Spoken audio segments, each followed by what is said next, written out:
Hello everyone, আসসালামু আলাইকুম। Welcome to ছাই লাগে না, সরি পড়ে গেল একটু। তো এই মাছ কাটতে কিন্তু ছাইয়ের প্রয়োজন নেই, আর এর উপরে আইস আছে অল্প।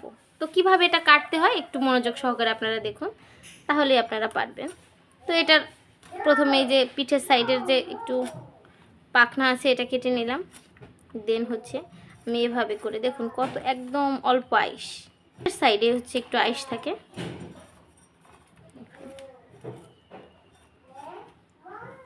আর এই যে পিঠের কাছে একটা কাটা আছে, এটাও কেটে নিলাম। তো হচ্ছে আমার কাটা হয়ে গেছে, আইস তোলা হয়ে গেছে। এখন হচ্ছে আমি লেসটাকে কেটে নিব। তবে এটার লেস কিন্তু খুবই শক্ত হয়। এই যে আমার লেস কাটা হয়ে গেছে। এখন হচ্ছে মাথার সাইডটা কেটে নিব।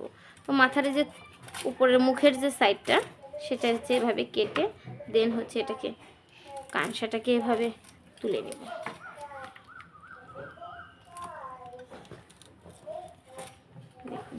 এই যে কিন্তু এখন হচ্ছে আমার লুকটা হচ্ছে এরকম।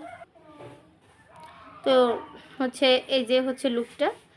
আর আপনারা চাইলে এটা ফেলে দিতে পারেন, এটা চাইলে রেখেও দিতে পারেন। আর এই মাছগুলো আমার অনেক দিন ফ্রিজে ছিল, প্রায় হচ্ছে 1 মাসের উপরে হচ্ছে ফ্রিজে ছিল। দেখুন নাড়ি ভুড়ি কিন্তু আমি এইটা টান দিছি, অলরেডি বেরিয়ে গেছে। তো আমার এই জন্য আর পেট কাটার প্রয়োজন মনে হচ্ছে না। দেখুন একদম পেটটা ফাঁকা, পেটের ভিতরে যে নাড়ি ভুড়ি ছিল সব বেরিয়ে গেছে। তো এই জন্য আমি আর পেটটা কেটে নিলাম না। তো এই হচ্ছে আমার মাছ কাটার ফাইনাল লুক। অলরেডি আমার একটা মাছ কাটা হয়ে গেছে। পর্যায়ক্রমে আমি বাকি সবগুলো মাছকে এভাবে কেটে নেব। তো বর্তমান সময়ে হচ্ছে মাছ কাটা অনেকেরই অনেক ঝামেলার মনে হয়, তবে আসলে ঝামেলার কিছু নেই।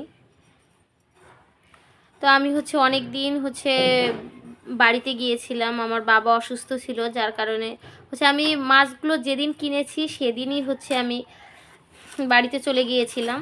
তো প্রায় 1 মাস পরে আমি আসছি। তো এসে হচ্ছে সেই মাছগুলো ফ্রিজ থেকে বের করেছি, যার কারণে একটু নরম হয়ে গেছে। আর মাছ আপনারা সবসময় চেষ্টা করবেন বাজার থেকে কিনে আনার পর সেই সাথে সাথেই হচ্ছে মাছটাকে কেটে ফেলার জন্য। তো তাহলে কি সুবিধা হয়, মাছটা কেটে ধুয়ে রাখলে মাছটা একদম ফ্রেশ থাকে।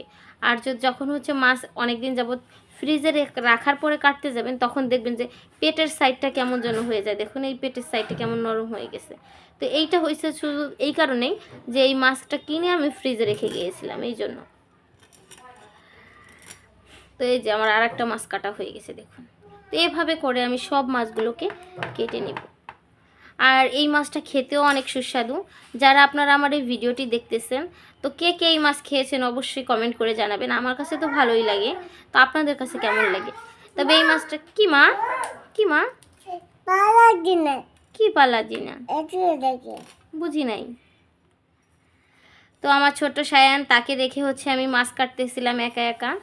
তো সে এতক্ষণ ছিল মাছের এখানে। তো এখন আবার তার কি জানো একটা হয়েছে, তো খেলতেছিল। এখন এসে আবার বলতেছে তুমি আর একটু সময় খেলো, মাছ কাটা হয়ে যাবে। দেখো অলরেডি কতগুলো মাছ কেটে নিয়েছে মা। তো দ্রুত মাছ কাটতেছি, আর একটু সময় খেললেই হয়ে যাবে বাবা। মানে এর ভিতরে হচ্ছে ভিতরে একটা শক্ত কাটা থাকে, সেইটাই শুধু কাটা, আর মানে এক্সট্রা ওরকম কোনো কাটা নেই।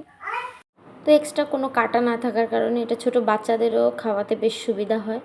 মানে বেছে খুব দ্রুত খাওয়ানো যায়। কাঁটাওয়ালা মাছ আসলে ছোট বাচ্চাদের খাওয়াতে গেলে মানে ভালো করে বাছতে হয়, অনেক কষ্ট হয়। তো সাগরের যেসব মাছ, রূপচাঁদা মাছ, তারপর হচ্ছে টুনা মাছ, অন্য হচ্ছে কোরাল মাছ। তো তার মধ্যে রূপচাঁদা এবং কোরাল এগুলো হচ্ছে একটু দাম বেশি, 1200 টাকা কেজি, 1200 টাকা করে কেজি। আসলে সব সময় তো এত দামি মাছ খাওয়া আসলে পসিবল হয়ে ওঠে না। যেমন ইলিশ মাছের কেজি হচ্ছে ভালো একটা ইলিশ কিনতে গেলে 1800 টাকা, 2000 টাকা। তো আসলে সবসময় এটা মানে আমাদের মতো মধ্যবিত্ত পরিবারের লোকেদের খাওয়া আসলেই সত্যি কষ্টকর। তো যার কারণে হচ্ছে এটা কম বাজেটের মধ্যে সাগরের মাছ পাচ্ছি, আবার খেতেও এটা সুস্বাদু।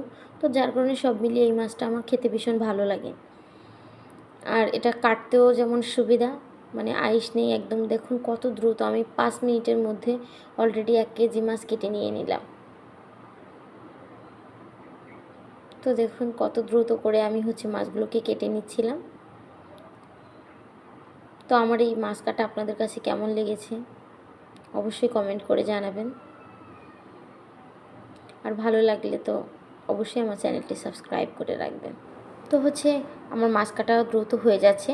আর এই ভিডিওটা আসলে আমি এত কষ্ট করে তাদের জন্যই বানাচ্ছি যে সকল আপুরা এবং ব্যাচেলার ভাইয়ারা মাছ কাটতে জানেন না, তাদের জন্য এই ভিডিওটা করতেছি। জানি না আসলে কতটুকু উপকার করতে পারতেছি। আমার সব মাছগুলো কিন্তু কাটা কমপ্লিট হয়ে গেছে। দেখুন বন্ধুরা, কত অল্প সময়ের মধ্যে আমি কিভাবে সব মাছগুলোকে আমি কেটে নিলাম।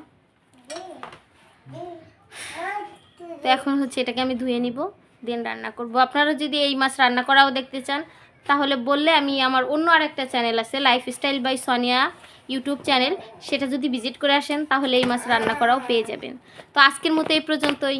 আল্লাহ হাফেজ।